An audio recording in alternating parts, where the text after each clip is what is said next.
அனைவருக்கும் வணக்கம். அன்புள்ள மாணவ மாணவிகளே, உங்கள் அனைவரையும் இந்த காணொலி வகுப்பிற்கு அன்புடன் வரவேற்கிறேன்.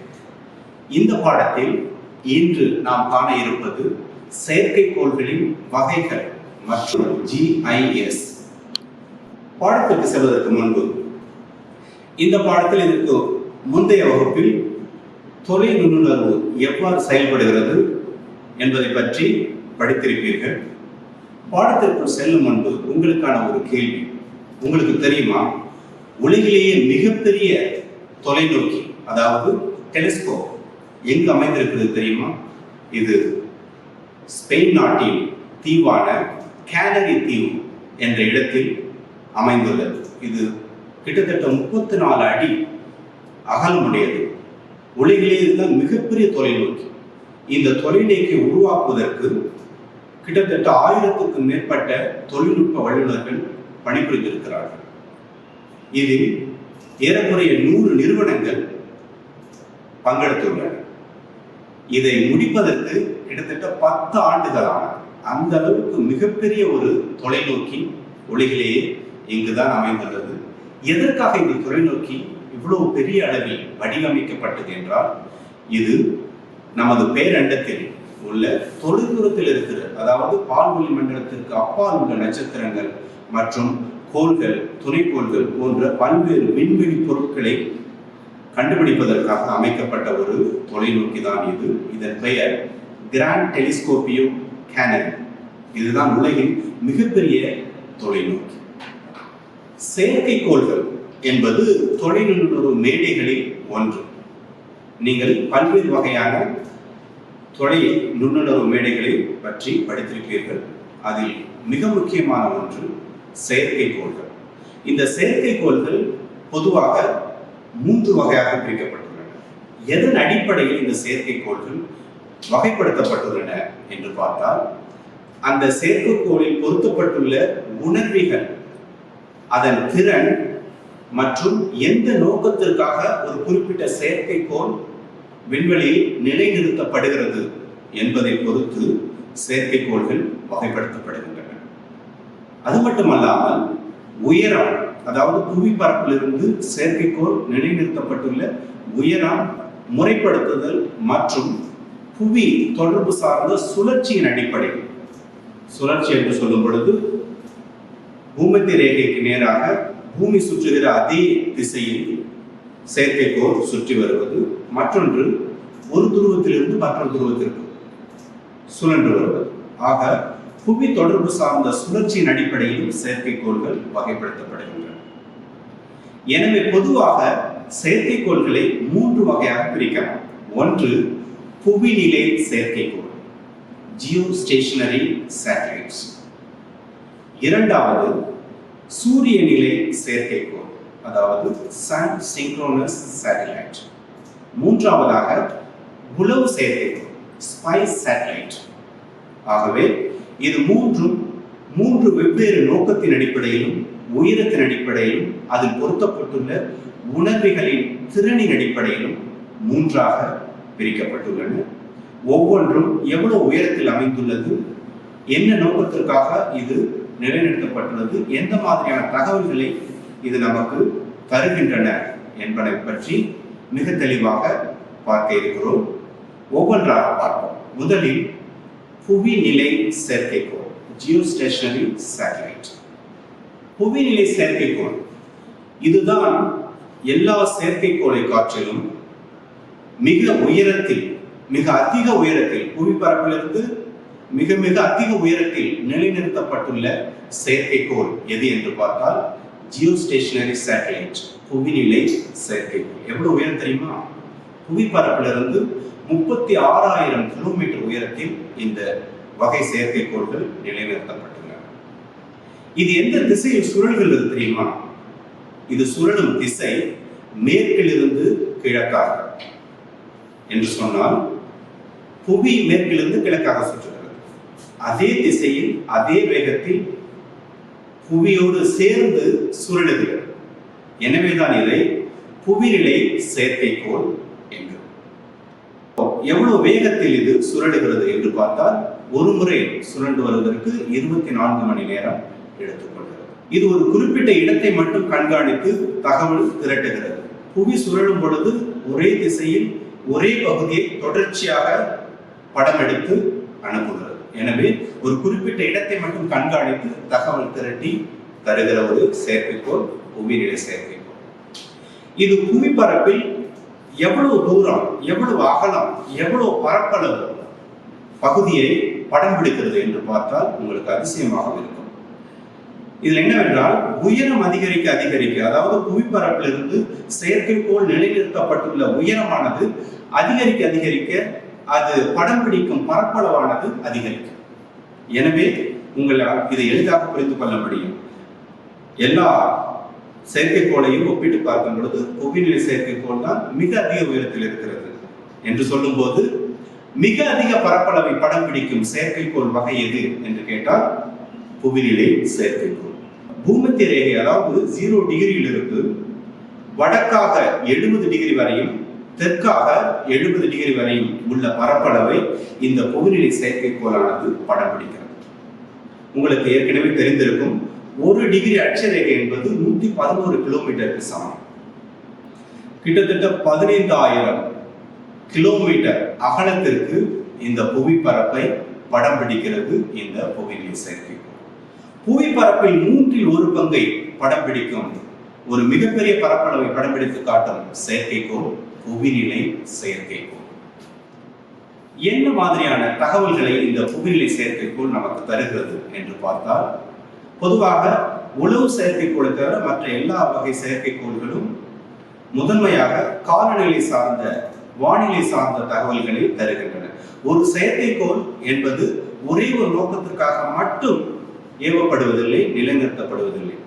பல்வேறு நோக்கங்களை கொண்டு ஒவ்வொரு செயற்கைக்கோளும் நிலைநிறுத்தப்படுகிறது. அதே போல் இந்த புவிநிலை செயற்கைக்கோள் தகவல் தொடர்பு, இன்றைக்கு நாம் மொபைல் போன், கைபேசி பயன்படுத்தும் அலைவரிசை 2G, 3G, 4G, சமீபத்தில் வந்த 5G போன்ற அதிவேக தொழில்நுட்பத்தில் உருவான தகவல் தொடர்பு போன்றவை எதன் மூலம் சாத்தியம் தெரியுமா? இந்த புவிநிலை செயற்கைக்கோள் தரும் தகவல் தான். ஆகவே தகவல் தொடர்பு, வானிலை, கணினிமயம், அதாவது இணையம், இன்டர்நெட், வானொலி சமீட்சை, விண்வெளி விண்கல தொடர்பு, தொலைக்காட்சி ஒளிபரப்பு, இன்று நாம் பயன்படுத்திக் கொண்டிருக்கிற டிஷ் மூலம் பெறும் தொலைக்காட்சி தகவல் ஒளிபரப்புகளாக இருக்கட்டும், அல்லது கேபிள் டிவி ஒளிபரப்பாக இருக்கட்டும், கே பேண்ட், சி பேண்ட் என்று அழைக்கப்படுகிற பல்வேறு தொலைக்காட்சி பிரிவுகளாக இருக்கட்டும், இதெல்லாம் நமக்கு எளிதில் கிடைக்க செய்வது, அதில் முக்கிய பங்காற்றுவது புவிநிலை செயற்கைக்கோள். எந்த மாதிரியான செயற்கைக்கோள்கள் இதில் உட்படும் என்று பார்த்தால், உதாரணமாக கோஸ், மீட்டியோசாட், இன்டெல்சாட், ஆப்பிள், இதெல்லாம் புவிநிலை செயற்கைக்கோள்களுக்கான எடுத்துக்காட்டுகளாக காணப்படுகின்றன. இதில் இந்தியாவில் முதலில் ஏவப்பட்ட புவிநிலை செயற்கைக்கோள் எது என்று பார்த்தால் ஆப்பிள். ஆகவே ஆப்பிள் இந்தியாவின் முதல் உள்நாட்டு தகவல் தொடர்பு செயற்கைக்கோள், புவிநிலை செயற்கைக்கோள். இது 1981ஆம் ஆண்டு ஏவப்பட்ட செயற்கைக்கோள்.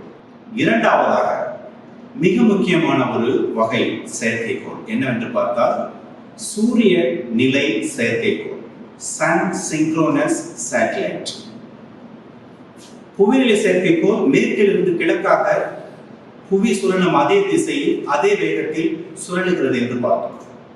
சூரிய நிலை செயற்கைக்கோள் எப்படி சுழலுகிறது என்று பார்த்தால் வடக்கு தெற்காக, அதாவது துருவத்திலிருந்து துருவத்தை நோக்கி சுழலுகிறது.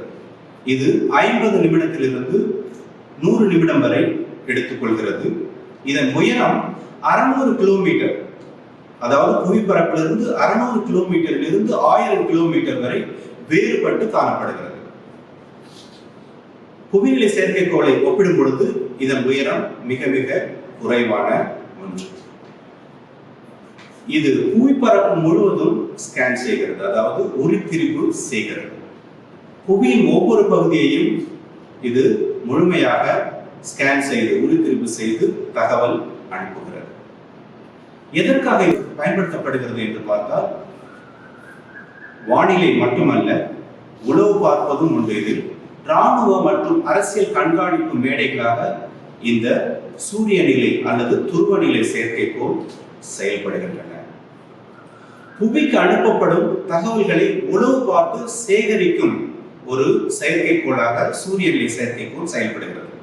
அமெரிக்க ஐக்கிய நாட்டில் இராணுவ துறையில் உள்ள நிபுணர்களால் புவியில் அனுப்பப்படும் ஒரு இடத்திலிருந்து மற்றொரு இடத்திற்கு அனுப்பப்படும் தகவல்களை உளவு பார்த்து சேகரித்து அதை ஆய்வு செய்து அதன் அடிப்படையில் அரசியல் மற்றும் இராணுவம் சார்ந்த சில திட்டங்களையும் சில செயல்முறைகளையும் அது நிறைவேற்றுகிறது என்று சொல்கிறார்கள். அது எந்த வகையான இராணுவ மற்றும் அரசியல் திட்டங்களை செயல்படுத்தி இருக்கிறது ஏற்கனவே என்று பார்த்தால், இது SALT 1 SALT 2 என்று சொல்கிற ஒரு இராணுவ நடவடிக்கை, அதாவது ஸ்ட்ராட்டஜிக் ஆர்ம்ஸ் லிமிட்டேஷன் பாத்.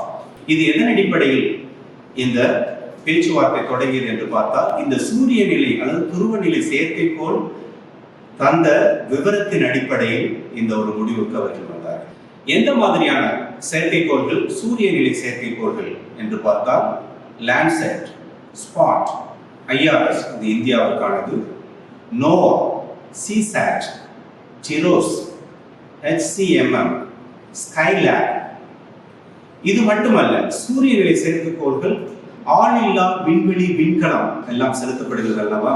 சமீபத்தில் கடந்த பாடங்களில் நீங்கள் படித்திருப்பீர்கள், வாயேஜர் 1 வாயேஜர் 2 என்கிற விண்கலம் விண்ணில் பயணித்துக் கொண்டிருக்கிறது. விண்வெளி களங்கள் எல்லாம் இந்த சூரிய நிலை செயற்கைக்கோளின் ஒரு பகுதியாகும். எனவே விண்வெளி களம் செயற்கைக்கோள் என்பது வேறு வேறு அல்ல, இதெல்லாம் ஒன்றுதான். ஆக வானிலை சார்ந்த தகவல்களை பெறுவது, உளவு பார்ப்பது இராணுவ நடவடிக்கைகளுக்கு மட்டுமல்லாமல் SALT 1 SALT 2 போன்ற திட்டத்தை சரிபார்க்கவும் இந்த சூரிய நிலை அல்லது துருவநிலை செயற்கைக்கோள் பயன்படுகிறது. உளவு செயற்கைக்கோள் மேலும் 4ஆக பிரிக்கப்பட்டுள்ளது. அது எதன் அடிப்படையில் பிரிக்கப்பட்டுள்ளது என்று பார்த்தால், அதில் பயன்படுத்தப்படும் உணரிகளின் திறனின் அடிப்படையில் அதை மேலும் 4ஆக பிரிக்கலாம். அது மட்டுமல்ல, அது எந்த நோக்கத்திற்காக பயன்படுத்தப்படுகிறது என்பது பல்வேறு வகையான நோக்கங்களை கொண்டது. எனவே அதன் அடிப்படையில் இந்த உளவு செயற்கைக்கோளானது மேலும் 4ஆக பிரிக்கப்பட்டுள்ளது. முதலாவதாக புலப்படும், அதாவது விசிபிள் மற்றும் அகச்சிவப்பு கதிர்கள், infrared. Visible and infrared race, புலப்படும் மற்றும் அகச்சிவப்பு கதிர்கள் மூலமாக சமிக்ஞைகளை, அதாவது சிக்னல்களை படப்பதிவு செய்யும் அமைப்பு. இரண்டாவதாக ஏவுகணைகளை கண்டறிய வடிவமைக்கப்பட்ட அகச்சிவப்பு தொலைநோக்கி, அதாவது எதிரிகளின் ஏவுகணைகள் செலுத்தப்படும் பொழுது அது வரும் திசை அதை எதிர்கொள்ளும் துல்லியமான ஒரு பார்வையை கணக்கில் எடுத்துக்கொண்டு உருவாக்கப்பட்ட ஒரு வகை செயற்கைக்கோள் இது. அடுத்ததாக இரவு நேரத்திலும் மேகக்கூட்டங்கள் இருக்கும் பொழுதும் கூட அதற்கு கீழே இருக்கிற நிலத்தோற்றம் மற்றும் நீர்நிலைகளை படமாக்கும் ரேடார் பொருத்தப்பட்ட செயற்கைக்கோள். அடுத்ததாக ஃபெரட், அதாவது சிக்னிச், சிக்னல் இன்டெலிஜென்ட் சேட்டலைட், சமிக்ஞை நுண்ணறிவு சோதனை செயற்கைக்கோள் என 4 வகைகளில் உளவு செயற்கைக்கோள் செயல்படுகின்றன. இது வெவ்வேறு உயரங்களில் ஒரு குறிப்பிட்ட சிறிய பரப்பளவை கூட படம் பிடிக்கும் அளவிற்கு இந்த செயற்கைக்கோள்கள் நிலைநிறுத்தப்பட்டுள்ளன. இந்த உளவு செயற்கைக்கோள்கள் எந்தெந்த நாடுகளால் அதிகமாக ஏவப்பட்டுள்ளன என்று பார்த்தால், உலகில் 2 பெரும் வல்லரசுகள், ஒன்று அமெரிக்க ஐக்கிய நாடுகள், மற்றொன்று ரஷ்யா. இன்னும் சொல்லப்போனால் முதலில் செயற்கைக்கோளை ஏவிய நாடு ரஷ்யா. அதாவது ஸ்புட்னிக் 1 என்ற செயற்கைக்கோள் முதலில் விண்ணில் ஏவப்பட்டது. ரஷ்யாவில் ஆரம்ப காலத்தில், அதாவது 1992க்கு முன்பு வரை அதிக எண்ணிக்கையிலான செயற்கைக்கோள்களை விண்ணில் ஏவிய நாடு எது என்று பார்த்தால் பழைய சோவியத் யூனியன். 1992க்கு பிறகு அதிகமான செயற்கைக்கோள்களை ஏவிக்கொண்டிருக்கும் நாடு அமெரிக்க ஐக்கிய நாடு. தொலைத்தொடர்பு சார்ந்த செயற்கைக்கோள்களில் உலகிலேயே அதிகமாக செயற்கைக்கோள்களை ஏவும் நாடு இந்தியா. எனவேதான் India the communication capital of the world. உலகின் தொலைத்தொடர்பு தலைநகரம் இந்தியா என்று அழைக்கப்படுகிறது. தொலை நுண்ணுணர்வின் பயன்கள், தொலை நுண்ணுணர்வு மேடைகள், தொலை நுண்ணுணர்வின் வகைகள் போன்றவற்றை பார்த்திருக்கிறோம். தற்போது எந்த மாதிரியான துறைகளில் மனித சமூகத்திற்கு பயன்படுகிறது இந்த தொலை நுண்ணுணர்வு என்று பார்த்தால், முதலில் வேளாண்மை. வேளாண்மையில் எவ்வாறு தொலை நுண்ணுணர்வு பயன்படுகிறது, எதற்காக பயன்படுகிறது என்று பார்த்தால், பல்வேறு நிலைகள், அதாவது தொடக்கத்தில் மண்ணை தரம் பார்ப்பது, மண்ணை ஆய்வு செய்வதிலிருந்து, பயிரிடுவதிலிருந்து, பயிரை சேதமாக்கும் பூச்சிகளாக இருக்கட்டும், வேறு வகை நோய்களாக இருக்கட்டும், இதையெல்லாம் கண்டறிவது, பயிரின் வளர்ச்சி எவ்வாறு இருக்கிறது, அந்த பரவல் எவ்வாறு இருக்கிறது, எவ்வளவு கொள்முதல் கிடைக்கும் என்பதையெல்லாம் துல்லியமாக இந்த தொலை நுண்ணறிவு மூலமாக கண்டுபிடிக்க முடியும். கண்டுபிடித்து இதை எளிதாக்க முடியும் என்பதில் இந்த தொழில்நுட்பம் அதிக அளவு பயன்பாட்டில் உள்ளது. வேளாண்மையை பொறுத்தவரை பயிரிடப்பட்ட பரப்பளவு, பயிர்களை அடையாளம் காணுதல், அதன் திறன் காணுதல், அதன் உற்பத்தி அளவை முன்கூட்டியே கணிப்பது, அது எந்த வகையில் பாதிக்கப்பட்டுள்ளது என்பதையெல்லாம் துல்லியமாக படம் பிடித்து தகவல் அனுப்பக்கூடிய ஒரு துறை தொலை நுண்ணுணர்வு. இந்த படத்தில் இருக்கிற உருளைக்கிழங்கு சாகுபடி நிலம் இது. இந்த உருளைக்கிழங்கு பயிர்களை பார்த்தால் உங்களுக்கு புரியும் அது எந்த வகையான நோய் பரவி இருக்கிறது. பாருங்கள், பீட்டில் என்கிற அந்த புழு, இலையை உண்கிற புழு, அந்த உருளைக்கிழங்கை உண்கிற புழு, இலையில் ஏற்படக்கூடிய நோய், அந்த பயிர் எவ்வாறு வேறுபட்டு காணப்படுகிறது. சில இடங்களில் அடர்த்தியாக பசுமையாக நன்கு வளர்ந்து காணப்படுகிறது, சில இடங்களில் மெல்லியதாக குறைவான வளர்ச்சி கொண்டுள்ளது என்பதையெல்லாம் இந்த தொலை நுண்ணுணர்வு மூலமாக கண்டுபிடித்து அதற்கான தீர்வை முன்வைக்கிற ஒரு துறை இந்த தொலை நுண்ணுணர்வு தொழில்நுட்பம். அடுத்ததாக காடுகளின் மேலாண்மை. உங்களுக்கு தெரியுமா, மலைப்பகுதிகளில் அணுக முடியாத சில இடங்களில் திடீரென தீ விபத்து ஏற்படும். அது அருகில் குடியிருப்புகளே இல்லாத ஒரு பகுதி என்றால் உடனே கண்டுபிடிப்பது அவ்வளவு எளிதல்ல. ஆனால் இந்த தொலை நுண்ணுணர்வு மேடைகளில் பொருத்தப்பட்டுள்ள உணரிகள் மூலமாக, செயற்கைக்கோள் மூலமாக, ட்ரோன் என்று அழைக்கப்படுகிற அந்த தொலை நுண்ணுணர்வு பொருத்தப்பட்ட மேடை மூலமாக, வாகனம் மூலமாக இந்த காடுகளில் பரவ தீயை குறைப்பதற்கான செயல்பாடுகளில் இது பெரிதளவு உதவுகிறது. சட்டத்துக்கு புறம்பாக ஆக்கிரமிக்கப்பட்டுள்ளதை கண்டறிய இந்த செயற்கைக்கோள் உதவுகிறது, இந்த தொலை நுண்ணுணர்வு உதவுகிறது என்று சொல்லலாம். அடுத்ததாக ஜியாலஜி, மண்ணியல். இந்த மண்ணியல் சார்ந்த துறையில் ஒரு வரைபடம், திட்டம் தயாரிப்பதற்கு இந்த தொலை நுண்ணுணர்வு பெரிதளவில் பயன்படுகிறது. தொலை நுண்ணுணர்வின் மூலமாக பாறைகள் சார்ந்த வரைபடம் தயார் செய்வதற்கு, அகழ்வாராய்ச்சி செய்வதற்கு, படிகப்படம் வரைவதற்கு, நிலப்பரப்பில் ஏற்படும் பேரிடர்களை படம் வரைவதற்கு, மாசடைவது, அதாவது நீர் நிலம் மாசடைவதை கண்காணிப்பதற்கு, புவிக்கு அடியில் காணப்படும் கனிமங்களின் அளவு, கனிமங்களின் இருப்பு, உயரம், ஆழம், அகலம் போன்ற எல்லா தகவல்களையும் கண்டறிவதற்கு இந்த தொலை நுண்ணுணர்வு பயன்படுகிறது. அடுத்ததாக பேராழியல், ஓஷனோகிராஃபி. பெருங்கடல்கள், அந்த கடல் பரப்பின் உயரம், கடல் மட்டம் உயர்வதை அளந்து சொல்கிறது தொலை நுண்ணுணர்வு.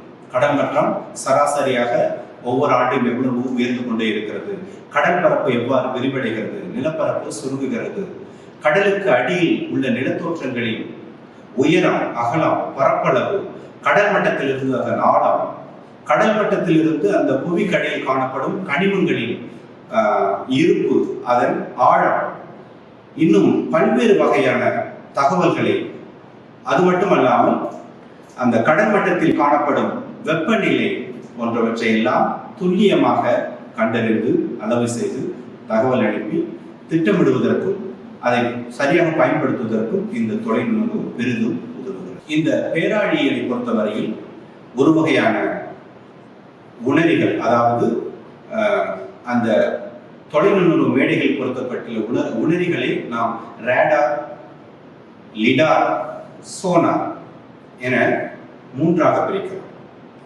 இந்த சோனார் என்பது சவுண்ட் அண்ட் நேவிகேஷன் ரேஞ்சிங், அது சுருக்கம்தான் சோனார்.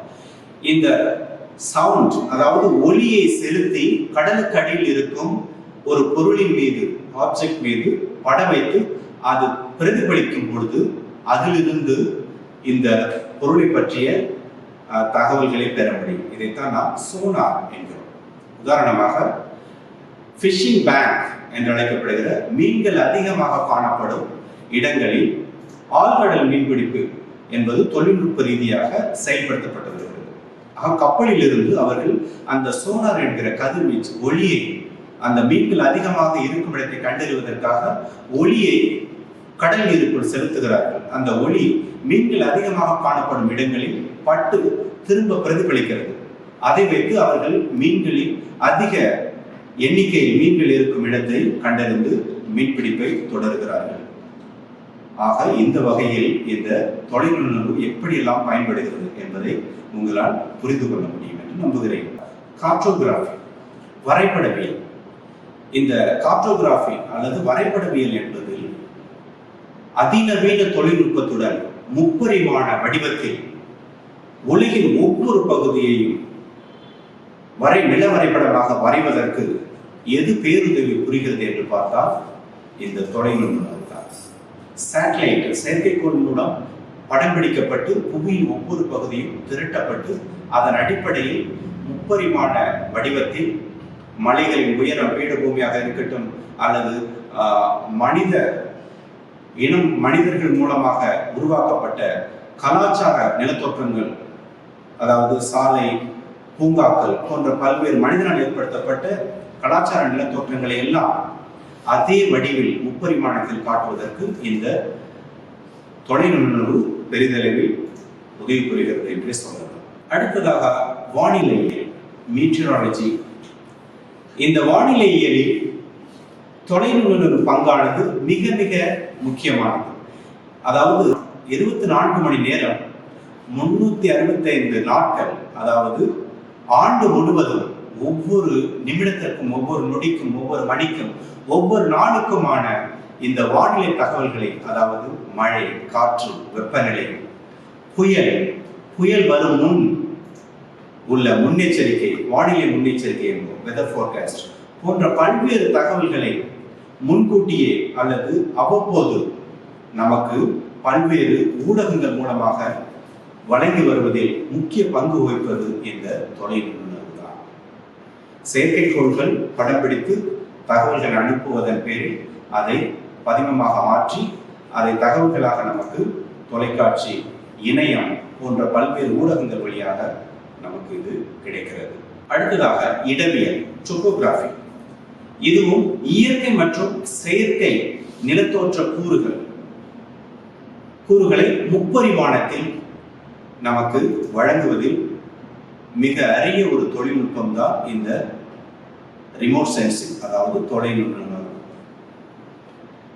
இந்த படத்தை பார்க்கும்பொழுது உங்களுக்கு புரியும் அந்த நிலத்தோற்றம், அதாவது இயற்கை நிலத்தோற்றம், லைக் சமவெளிகளாக இருக்கட்டும், கடலோர பகுதிகளாக இருக்கட்டும், மலைப்பாங்கான பகுதிகள், பீடபூமிகள் போன்ற இயற்கை நிலத்தோற்ற கூறுகளையும், ஆறுகள், கடல் பகுதி எல்லாம் சேர்ந்த இயற்கை கூறுகளையும், கட்டிடங்கள், வானுயர்ந்த கட்டிடங்கள், பூங்காக்கள், சாலைகள், நிலச்சாலைகள் போன்ற மனிதனால் உருவாக்கப்பட்ட செயற்கை கூறுகளையும் முப்பரிமாண வடிவில் அதே அளவில் சற்றும் குறையாமல் துல்லியமாக நமக்கு படமாக, நில வரைபடமாக வழங்குவதில் இந்த தொலைநுட்பு பெரும் பங்கு வகிக்கிறது என்று சொல்லலாம்.